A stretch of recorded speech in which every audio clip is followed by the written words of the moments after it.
구독, 좋아요. 자, 1부 송국권 정치평론가님 모시고 미국 기독교 국가 김거치 의장도 얘기를 했습니다만 이 미국 기독교 국가가 얼마나 이 교회 탄압에 민감한지 그런 현장 곳곳을 한번 살펴보겠습니다. 송국권 정치평론가님 나오셨습니다. 어서 오십시오. 예, 안녕하세요. 예. 이 문제부터 한번 좀 시작을 해보겠습니다. 자, 한미회담 관련해서 제가 우리 송국권 평론가님과 5가지 중요한 장면, 주제를 한번 살펴볼 것인데 첫 번째 이 상황은 이겁니다. 자, 트럼프 대통령이 제기한 특검의 교회 그리고 미군 기지 압수수색에 대해서 이 레거시 미디어들이 이 문제를 애써서 해프닝 정도로 축소 보도를 하고 있어요. 그런데 이 사건에 대해서 김거치 의장도 기고문을 워싱턴 포스트 기고문에 내기도 했지만 자, 피터 김이라는 분이 이 양반이 김연표라는 분입니다. 디지털 크리에이터라고 알려져 있어요. 페북에 올린 글이 있습니다. 그거 한번 보겠습니다. 잠깐 글이 좀 긴데 앞부분만 보겠어요. 한국 정부가 교회를 급습해 압수수색하고 종교 탄압하는 것은 절대 용납하지 않겠다라는 트럼프 대통령의 언급은 단순한 정치적 레토릭이 아니다. 이는 미국 정신의 핵심을 건드린 것이다. 트럼프는 총격 테러 이후 가는 곳마다 신앙 고백을 하며 미국 기독교계의 절대적 지지를 받고 있다. 그에게 교회는 단순한 종교시설이 아니라 미국적 가치와 자유의 성전이다. 한국의 잭 스미스 조은석 특검이 오산 미군 기지를 무단 침입하고 교회들을 압수수색한 것은 트럼프와 미국 보수층에게는 용납할 수 없는 신성불가침의 영역이다 하면서 쭉 조은석에 관한 이야기들을 자세하게 또 종교에 관한 이야기를 자세하게 썼습니다. 관심 있는 분들은 지금 화면에 띄워놨으니까 자세히 좀 살펴보면 좋을 것 같아요. 자, 주요 내용을 좀 간단하게 좀 소개를 드렸는데 김거치 의장 얘기도 그렇고요. 이 피터 금이라는 분의 페북 글 기독교에 관한 이야기도 담겨 있는데 어떻게 해석을 하십니까? 일단 트럼프가 회담 전에 이재명 대통령과 좀 정상회담을 하기 직전에 SNS 글을 올려서 한국에서 지금 무슨 일이 일어나고 있느냐, 숙청 혁명 이야기를 했죠. 그때부터 저는 잘 기획이 된 거라고 봅니다. 우리나라에서는 지금 매거스 기존 언론들이 마치 그것을 대수롭지 않게 생각을 하고 이재명 대통령이 충분히 설명을 해서 이게 납득을 했다, 오해가 풀렸다, 여기에 오해가 풀렸다는 데 방점을 두고 있는데 그게 아니고 그 말까지도 저는 트럼프가 처음부터 다 생각을 했다고 봐요. 일단은 회담 직전 SNS 글을 올려서 숙청 혁명 이야기를 했고 그다음에 또 기자들에게 그것을 좀 구체화시킨 것이 바로 미군 기지 압수수색 그리고 교회 압수수색 이 2가지 상황을 딱 짚어서 이야기를 했거든요. 꼭 집어서 이야기를 했다는 것은 그만큼 이제 그런 문제에 대해서 경각심을 일깨우고 이게 전 세계가 보는 그 가운데서 공개가 됐지 않습니까? 그래서 이것은 분명히 문제가 있다는 것을 딱 걸쳐놓고 그다음에 이걸 협상의 지렛대로 쓴 거죠.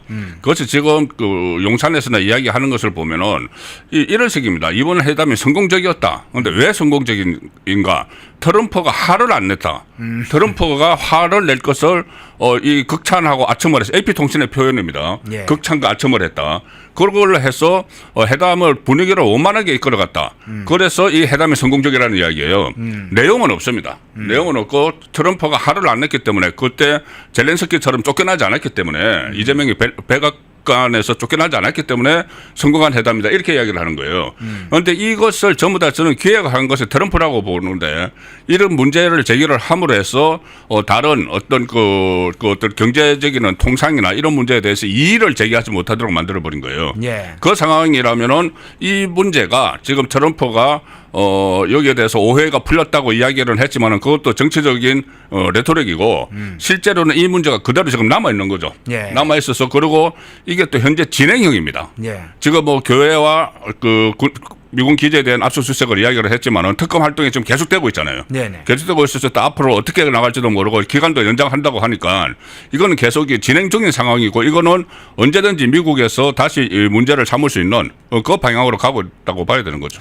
김거치 하원 의장의 기고문은 사실은 계속되고 있다는 상황. 향후에 2주간 어떻게 하는지를 보겠다. 경찰 국가 전술을 계속 쓸 거냐, 아니면 법치 국가로 회귀하느냐, 그런 문제까지도 상당히 제기한 걸 보면 깅그리치 의장이 가지고 있는 트럼프 정내 내에 또는 마가 진영 내의 파워 이런 걸 이제 감안을 한다면 이 워싱턴 포스트의 기고문은 상당한 문제 파장을 일으킬 것 같은데요. 그리고 또 깅그리치 하면 뭐 저희들도 다 알지 않습니까? 그렇죠. 보수 쪽에 아주 그 거물이죠. 예. 미국 정치계의 거물이고 또 트럼프의 멘토로 알려져 있고 그리고 그거를 기고한 것이 지금 그 다른 언론도 아니고 미국 아주 유력지지 않습니까? 예. 미국의 그 유력한 언론에 이런 기고를 했고 그런 기고를 또 언론에서 받아줬다는 것 자체가 이게 상당히 심각한 문제가 있다는 것을 미국의 그러니까는 마가 세력뿐이 아니고 예. 전체 이제 보수 진영에서 미국 보수 진영에서도 다 생각을 그런 식으로 어떤 그 공감대를 형성을 하고 있는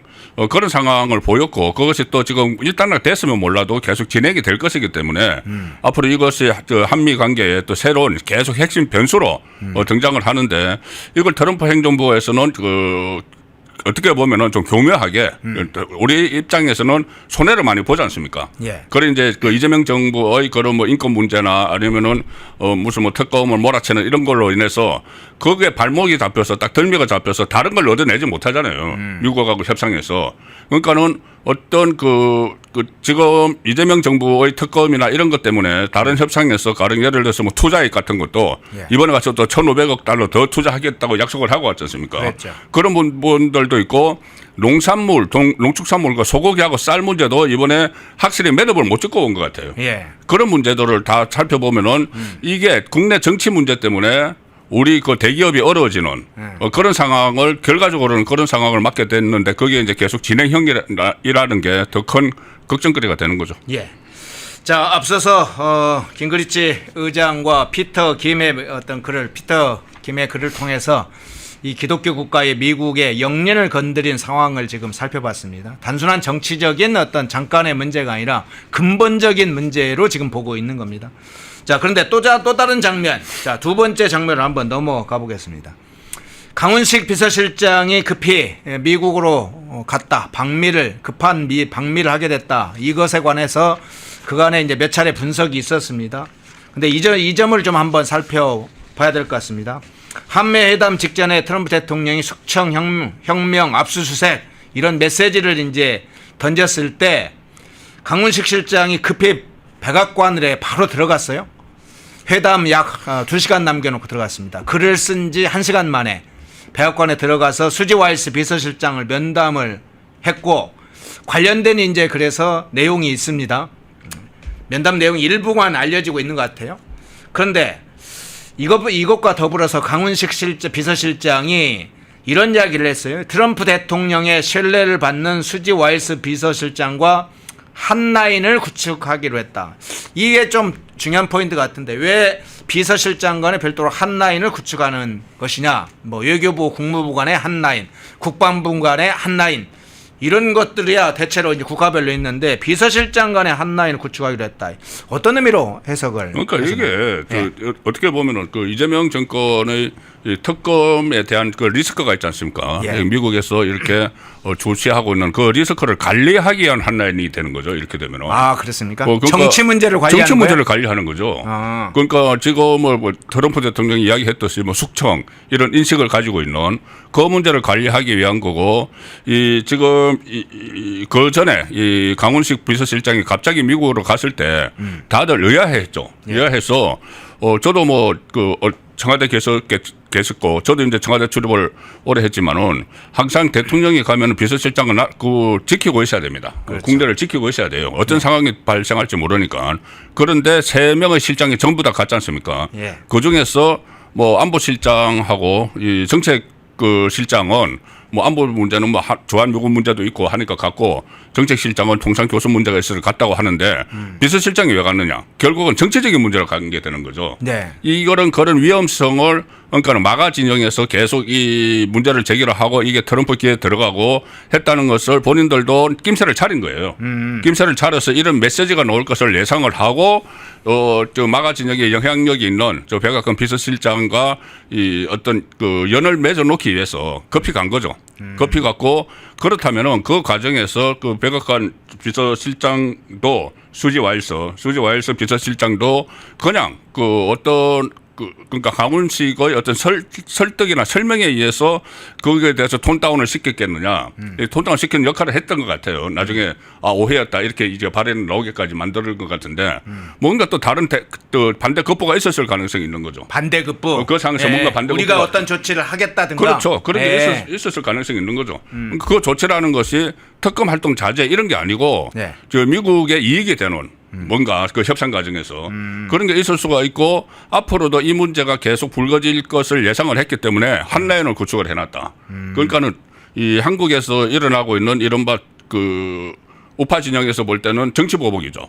정치 보복이 앞으로 계속 될 텐데 그럼 거기에 따라서 어떤 미국의 이 간섭이나 이런 게 이제 있을 수가 있잖아요. 네네. 거기에 대비해서 한 라인을 구축해 놨다는 것이지 이게 무슨 양국 간의 무역 갈등이나 아니면 이 안보 문제와 관련해서 한 라인을 구축을 하려면은 정책실장하고 저쪽하고 하고 여기 안보실장하고 그 미국의 뭐 국방장관 이렇게 해야 되는 거잖아요. 그러니까 비서실장까지 끼리 뭐 한 라인을 구축을 했다는 것은 앞으로도 이 문제가 계속 그 양국 현안으로 불거질 가능성이 있으니까 정치적인 이제 타결책을 모색해 보자 그런 차원의 한 라인이라고밖에 볼 수가 없죠. 정치적인 타결책의 문제를 다루는 한 라인이다. 자, 원전 문제도 한번 좀 살펴보겠습니다. 지금 한미회담 전후로 해서 원전 협력 문제가 속도를 내기 시작했습니다. 우리 입장에서는 K원전의 황금문이 열리는 상황이 될 수 있습니다. 마스가에 이어서 이 K원전이 도약할 수 있는 중대한 기로가 서 있습니다. 이 원전 발전에 새로운 문이 열리는 것이죠. 우리 대한민국은 최고의 원전 건설 능력을 갖추고 있죠. 그래서 미국이 지금 2050년까지 약 300기의 신규 원전을 건설할 계획입니다. 지금 한 100기 원전을 갖고 있는데 400기까지 늘린다고 해요. 그러니까 약 300기 원전을 더 지금 건설하겠다. 2050년까지니까 약 25년간 대규모의 그런 원전 건설 계획을 지금 트럼프 정부가 이미 제시를 했습니다. 문제는 이제 우리 내부의 문제인데 지난번에 한수원과 미국의 웨스팅하우스 간의 체코 원전 수주와 관련 내용이 알려졌을 때 이 대통령실과 민주당이 벌컥 일어나서 진상조사를 해야 된다, 국정조사를 해야 된다, 매국행위다 이런 얘기를 했습니다. 그러면 두 가지 장면이 있습니다. 하나는 한미 간의 원전이 협력이 굉장히 강화되는 하나의 추세가 있고 또 하나는 탈원전을 지금 하려고 했던 이재명 정부 민주당 입장에서 그리고 체코 원전 수주를 매국행위로 보았던 그런 범여권 집권 세력의 입장에서는 지금 약간의 딜레마의 상황인데 이 원전 상황 어떤 방향으로 갈 것으로 보십니까? 이게 일단 그 문재인 정부 때 그 전에 그 탈원전 정책을 했잖아요. 문재인 정부 탈원전 정책을 했고 그것을 윤석열 정부에서 회복하는데 엄청난 국력이 소비가 됐어요. 낭비가 됐습니다. 그런데 이것을 또 다시 탈원전으로 하려고 하는데 지금은 문재인 때와도 또 상황이 상당히 달라요. 유럽에서 지금 원전 붐이 일어나는 상황이고 좀 전에 말씀하신 대로 이 300기를 수주를 하게 되면 미국이 2050년까지 25년 동안 300기를 한다는데 체코 원전이 이 2기를 했는데 수주액이 26조 원이었다. 그랬죠. 그런데 300기라면 이게 4천조 원이 되거든요. 그럼 엄청난 우리 경제에도 도움이 되는 것인데 여기서 이제 저희들이 파악을 할 수 있는 거예요. 여기에 어떻게 대처를 하느냐에 따라서 이재명 정권이 지금 실용주의 정부라고 이야기를 계속 하잖아요. 본인들은 실용주의 정부고 이념보다는 실용을 앞세운다. 그래서 국익을 앞세운다고 하는데 과연 이게 그 이념에 사로잡혀 있는 사람들이 지금 좌파 진영 안에 다 포진해 있거든요. 극단적인 환경론자도 그렇고 그리고 여러 가지 원전보다는 이 다른 이 발전 방향으로 해서 또 본인들이 태양광 같은 것도 많이 이제 장악을 하고 있잖아요. 이쪽에 집중하려고 집중을 하고 있잖아요. 그리고 그쪽 사업을 하는 사람들도 지금 좌파적인 사람들이에요. 그렇기 때문에 그 사람들을 그러니까 하나는 이제 이념적으로 탈원전을 주장하는 사람들이 있고 하나는 본인들이 이미 그 탈원전에 이에서 어떤 그 이덕을 보고 있는 사람들이 좌파 진영에 있기 때문에 그 사람들을 다 뿌리치고 이재명 정권이 과연 이것을 실용을 위해서 국민의 그 경제적 이덕을 위해서 나아갈지 아니면 다시 이념에 매몰이 돼서 여기에 이 눈앞에 보이는 이익을 다 뿌리칠지 지금부터 지켜봐야 되는 거죠. 아직 그 딜레마의 상황에서 아직 그러면 한쪽 방향으로 정리가 안 된 상태라고 봐야 될까요? 지금 정리가 지금 되지가 않았겠죠. 지금 뭐 정권 출범한 지 얼마 되지도 않았고 네. 과연 이것을 정확하게 이제 파악을 할 수 있는 이게 국가에 어떤 이익을 미치고 또 미국하고 이게 합작 회사를 이제 설립을 한다는 거잖아요. 네. 합작 법인을 설립을 하면은 이게 우리에게 얼마나 도움이 되고 그 장기적으로 경제에 어떤 영향을 미치고 그리고 이 원전 수출에 있어서 또 어떤 이득을 될 것인가 이런 것을 면밀히 파악을 하고 그다음에 여기 이제 접근을 해야 되는데 그 파악을 하기 전에 이제 이념이 벌써 지금 들어오고 있기 때문에 네. 이게 과연 제대로 운영이 될지 걱정이 되는 상황이죠. 예. 자, 원전 문제 살펴봤고요. 대미 투자 자금 문제에 대해서 한번 살펴보겠습니다. 뭐 직접 투자 자금 문제도 있고 또 이번에 왜 공동 합의문이 안 나왔느냐에 관한 분석도 나오고 구체적으로 이것 때문에 안 나왔다 이런 이야기도 일부 좀 들려요. 중앙일보가 분석한 것에 취재를 해서 확인한 것에 의하면 쌀 쇠고기 억지로 지키려다가 미국 측에서 그러면 대미 투자 문제에 대해서 좀 보다 구체적으로 합의를 하자 하는 것이 이제 미국 측의 요구였는데 그 준비가 안 된 이재명 정부 측에서 협정이나 방안에 대해서 준비가 안 되면서 결국 자동차 15% 관세 이 문제까지 지금 합의가 안 됐다는 것이 일부 보도가 있긴 한데 이 와중에 너트닉 상무장관이 인터뷰를 했는데 그 내용이 있습니다. 지금 대미 투자 자금과 관련해서 일본 자금, 한국 자금 그리고 다른 나라들의 자금으로 국가 및 경제 안보 기금이 조성되는 것을 보게 될 것이다. 미국의 사회 기반 시설 건설을 위해 자금을 쓰게 될 것이다. 이런 취지의 답변을 했어요. 그래서 앞선 얘기와 이 내용, 대미 투자 이 자금이 어떻게 쓰여질까? 이 문제가 좀 제기가 됐는데 어떻게 보시나요? 기본적으로 예. 기업이 이제 투자를 하면은 거기서 투자 이익이 생기면 이제 환수를 해야 되잖아요. 예. 환수를 하는 게 투자의 진짜 진정한 개념이죠. 아니면 투자가 아니고 정려나 기정이 되는 거죠. 줘버리는 거죠. 그런데 예. 지금 투자라고 계속 이야기를 하고 있지 않습니까? 그러면은 우리 기업들이 과연 미국에 이번에 그 어마어마한 금액 전부 다 합하면은 5천억 달러인데 5천억 달러 그러니까 처음에 3,500억 달러 하기로 했다가 이번에 1,500억 달러 더 했죠. 예. 5천억 달러에다가 또 알래스카 그 LNG 비롯해서 에너지 또 1,000억 달러가 있어요. 그럼 6천억 달러면은 그 유럽연합하고 똑같은 규모가 됐네요. 그러면 똑같이 됐습니다. 유럽연합 27개 나라하고 예. 우리나라 한 나라가 같이 하는 게 거의 비슷한 수준이 되어버렸어요. 그런데 예. 어쨌든 우리가 그 어마어마한 돈을 기업을 중심으로 투자를 해서 거기서 이익을 환수를 하면은 이것은 진짜 투자죠. 그런데 지금 러터닉 상무장관이 그때 이야기를 했지 않습니까? 90%는 미국의 이익이 될 것이다. 네. 그러면은 이것은 결국은 투자가 아니고 지금 그리고 미국의 그 사회 간접 자본에 이 투자를 한다는 거잖아요. 미국 사회 간접 자본에 투자를 하면은 우리나라에서 돌아올 게 뭐가 있습니까? 거기서. 그러니까 이 기업들이 미국에 거의 이 환수가 어려운 그러니까 이익 발생이 어려운 나중에 이제 원금은 환수할 수 있을지 몰라도 이익 발생이 어려운 이런 투자를 하는 그 대신에 관세 협상에서 이 그 15%를 가지고 오고 뭐 이런 것을 막 바꾼 건데 예. 결과적으로는 기업에만 엄청난 부담을 주는 것이죠. 그리고 이 결정 그 어떻게 되는지 국민에게 설명을 해야 되는데 설명을 하는 게 없어요. 예. 그때 3명의 실장이 뭐 이야기를 했는데 전부 다 뜬구름 잡는 식의 이야기밖에 안 했습니다. 구체적으로 나온 게 없어요. 그래서 이 지금 이렇게 이야기를 합니다.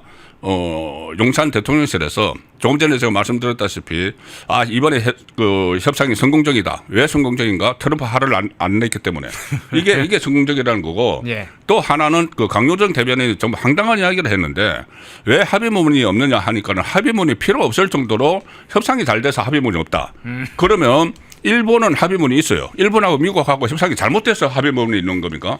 이거 말이 안 되는 일종의 지금 국민을 당장 좀 현혹시키는 예. 그런 말들이 그런 말들만 계속 하고 있기 때문에 앞으로 이 여파가 지금 협상이 안 됐어요. 저는 매듭 안 됐다고 봅니다. 예. 농축산물 문제도 그렇고 전부 다 관세 문제도 지금 매듭 안 됐고 또 저 주한 미군 문제 예. 방위비 한국의 그 방위비만 정액한다는 이재명의 말이 있었을 뿐이지 예. 주한 미군 문제에 대해서 그 분담금 그러니까 바이든 때보다 9배 많은 100억 달러 이 문제도 지금 아무런 말이 없잖아요.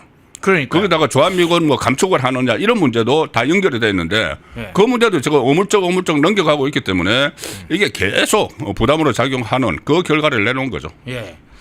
자, 바로 이제 마지막 장면이 그 내용인데 지금 국방비 그리고 주한미군 분담비 증액 문제와 관련해서 미국 측에서 그간의 이야기가 있었던 건데 이 부분도 어떤 형식인지 타결되지 않고 지금 트럼프 대통령은 주한미군 기지 소유권 문제까지 이야기를 한 상황입니다.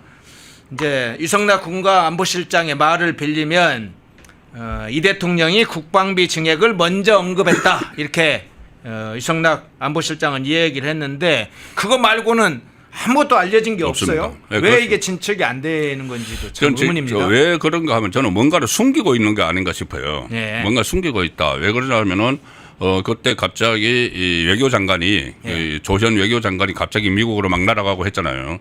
그때 뭔가 문제가 생겼을까. 근데 기존에 있던 그 이슈 무슨 뭐 관세 문제라든가 뭐 이런 다른 기존의 이슈 같으면은 이 투자라든가 그런 거 같으면은 외교장관이 날아갈 리가 없거든요. 같은 그 담당을 했던 사람들이 있잖아요. 우리 그 산업통상자원부 장관이나 네. 이렇게 날아가야 되는데 외교장관이 날아간 게 뭔가 기존 이슈 외에 새로운 이슈가 생긴 것 아니냐. 그 분석이 그때 나왔죠. 그리고 가장 유력하게 됐던 것이 이 미국하고 중국이 대치를 하는데 네. 한국의 어떤 역할을 강요를 했을 것이다. 그런 이야기가 나왔는데 이제 구체적인 건 없죠. 어떤 부분을 이야기를 하는 건지. 그런데 이 주한미군 방위비 문제나 주한미군 감축 문제로 보면은 원래는 이게 일괄 타결을 하려고 시도를 했어요. 네. 일괄 타결을 해서 그러니까 그때 관세 협정 15% 발표될 때 네. 관세 그다음에 투자 이 방위 이 세 문제가 일괄 타결될 거라고 이야기를 하고 그렇게 추진을 했는데 그때 방위 문제가 쏙 빠졌거든요. 네. 빠지면서 뭐라고 했냐면은 한미 정상회담에서 이걸 다룰 거라고 이야기를 했어요. 그런데 이번 한미 정상회담에서 다뤄졌는지조차도 지금 불투명합니다. 예. 그냥 그 이재명 대통령이 연설에서 우리나라 국방비를 올리겠다는 이야기만 딱 했을 뿐이에요. 네. 그런데 국방비가 전체가 아니고 주한미군 방위비 분담금 문제도 있고 주한미군 문제도 있는데 거기에 대해서는 지금 이런 방법 말이 없지 않습니까? 그러니까 비공개 회담하고 비공개 오찬에서 뭐 분위기가 좋았다 이 얘기만 하지 그렇죠. 세부적으로 그 긴 시간 동안 뭔 얘기를 했는지 지금 이야기를 거기에 지금 나오지가 않고 있어요. 예. 그건 나오지가 않고 있다면은 뭔가 그때 이야기가 나왔는데 좀 숨기려고 하니까 뭔가를 지금 숨기고 있으니 어떤 또렷한 그 설명 같은 것을 할 수가 없는 것이죠. 그래서 과연 그것이 뭔가 그 문제도 계속 만약에 국민의힘이 좀 이제 정상화가 좀 되고 있으니까 네. 국민의힘이 나중에 이 부분에 대해서는 정말 어떤 대책 기구라도 만들어서 왜냐하면은 국민 생활에 직접적으로 영향을 미치는 것이고 네. 또 우리 기업에 굉장히 그 부담을 주는 그런 내용들이 많지 않습니까?